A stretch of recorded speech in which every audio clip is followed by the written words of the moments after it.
We are headed back to Germany for a little bit here.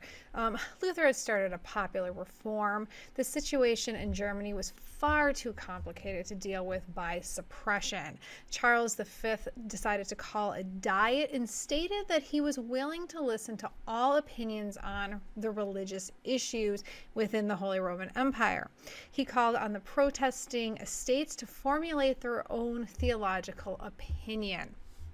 Charles really wanted a solution to the religious issues within his realm. All right, so this he's calling the Diet of Augsburg. Okay, this should be a good place to note the rift between Luther and Zwingli regarding the Lord's Supper. Philip of Hesse had actually convened a meeting between the Zurich and the Wittenberg Reformers to deal with this issue, but they couldn't come to an agreement. So when it came time for the Diet of Augsburg, there was actually a total of 3 Protestant statements being presented. It would have been much better if they could have had one statement. Okay, the most significant that was proposed was the Augsburg Confession. Now, the Augsburg Confession was written by Philip Melanchthon. You've read about him in your books, and it was far more accommodating than anything Luther probably would have penned, to be really honest. It consists of 2 sections. The first outlines the faith of the new church in 21 articles. The second section dealt with the removal of existing abuses in the church, and then deals with like communion in both kinds, marriage of priests, confession, monastic vows, things like that. If you've already taken Lutheran confessions, you are very familiar with this. If you've not, Dr. Tranvik does a great job with it, and you'll learn a ton from him about it. So I'm not going to go into all the details because you will get it. All right, so number 1, the Catholics refused to offer up any sort of document about their theological beliefs, just like what had happened in Zurich. They argued they were not a faction, but the one true church, so they were not going to do that. 2, Zwingli penned a confession of faith that did not receive official recognition. It was supposed to represent the Swiss Reform movement, but it was really kind of his own confession of faith. It was both anti-Catholic and anti-Lutheran. It was so polemical that Melanchthon stated that Zwingli must have lost his mind, and Johann Eck stated that the entire Christian religion had been abolished in Zurich. So that didn't help too much. And then there's the Strasbourg Reformers, which I haven't talked about, but your books do cover it. And they offered up a statement called the Statement of the 4 Cities. It was accepted, but it really didn't play much of a role in the Diet. This was really kind of a debate between the Catholics and the Lutherans. Now, the emperor was supposed to be the neutral arbiter, but he was a committed Catholic. It is somewhat ironic here that Rome had been pretty willing to negotiate on some big ticket items here. They were willing to offer up cup to the lady, priestly celibacy, though the notice kind of came too late for it to make much of a difference. Even Eck seemed pretty willing to negotiate, much more so than normal. However, in the final analysis, everyone wanted a solution, but they could not come to one. Okay, no one was willing to give up enough to actually get a compromise. The emperor decided to decree that the Holy Roman Empire was going to reestablish Catholic practices throughout, and we will come back to that. So the emperor says, all right, the empire will be Catholic again. All right, that's the result. So what are the Protestant estates to do? Well, Philip of Hesse left the Diet without even informing the emperor, and he began to think about armed resistance to the emperor. Now, Luther was very resistant to this said armed resistance, and this was a big issue for political leaders. I want you to think about the Peasants' War for a minute and all the stuff Luther had said about the rebels, all right? They were rabid dogs that needed to be put down, things like that, all right?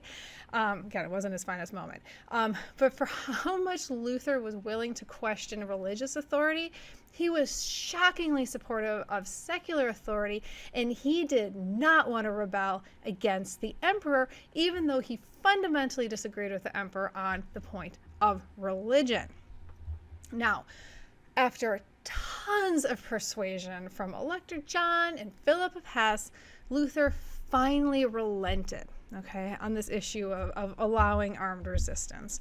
The key really came in regard to the emperor's election, okay. Had Charles V been born into that position, it seems unlikely that Luther would have ever kind of accepted armed resistance. However, Luther was always like pretty uncomfortable with the idea of armed resistance, even after he kind of said it was okay. He foresaw only death and destruction coming from this. He really wasn't wrong, to be frank. Despite Luther's reservations, the League of Schmalkald was formed. Politically speaking, it was probably the right move. Though if you take into account like the wars of religion, it wasn't so great in the long run. But politically speaking, there needed to be some sort of resistance to this decree that the empire was going to be Catholic again. Okay, the League had basically no function besides an alliance if the emperor decided to move against the Protestant states. All right. However, there is a change in circumstances. On April 25th, 1531, the empire was supposed to become Catholic again, but things had changed a lot, and the emperor could not enforce this. First, the Pope still hadn't called a general council, which the emperor had been begging him to do for years and years now. Okay, so the Catholic Church wasn't defining some of the things that they needed to define either. They will. We'll talk about that in Trent. Number two, the Protestants were not willing to forego their faith. Okay, so enforcing Catholicism is going to be exceedingly difficult. There were rumors that the Turks were about to attack Vienna, and the emperor needed the Protestant states to cooperate and provide soldiers for his wars with the Turks. Charles's relationship with France was rockier than usual. Again, the issue of needing soldiers comes into play. Plus, the League of Schmalkald had formed and certainly influenced him as well. Charles was willing to let the status quo continue regarding religion if the Protestant estates helped him win his war against the Turks. Now, while all of this is happening in the German lands and they were able to avoid a civil war, they weren't so lucky in the Swiss Federation, okay? The Swiss Federation, they were kind of independent from the Holy Roman Empire. They officially become their own entity with the Peace of Westphalia in the 17th century, but they were more or less kind of independent. They had a federal charter established in 1291, which was kind of the founding document of the Swiss Federation. All right, so while the Holy Roman Empire avoided civil war, the Swiss did not. Much of the northern territories were Protestant and the southern territories were Catholic. The Catholic cantons created an alliance called the Christian Alliance. Zwingli really tried to work things out with the Wittenberg theologians because a larger evangelical alliance would have helped him. It didn't happen. After Augsburg, the Catholics insisted that Protestants return to the Catholic faith within the Swiss Federation. Interestingly here, Zwingli actually suggested waging war on the Catholics at this point. Zurich didn't want to, but they decided to levy heavy economic sanctions against the Catholic states. When they did this, the Catholics declare war on Zurich. Okay, there's actually quite a few lessons to be learned here, but here referring to military stuff. All right, there had been 21 military mobilizations called in Zurich between 1524 and 1531. Most of them had amounted to nothing. So there were technically 12,000 conscriptable men at the time. 700 actually showed up along with the other 1,200 advanced troops. All right. So when it actually came for the real war, everyone thought it was a kind of a false alarm and didn't show up. Zwingli, ever the patriot, went into battle with a sword and a Bible on horseback, and he was killed in this battle.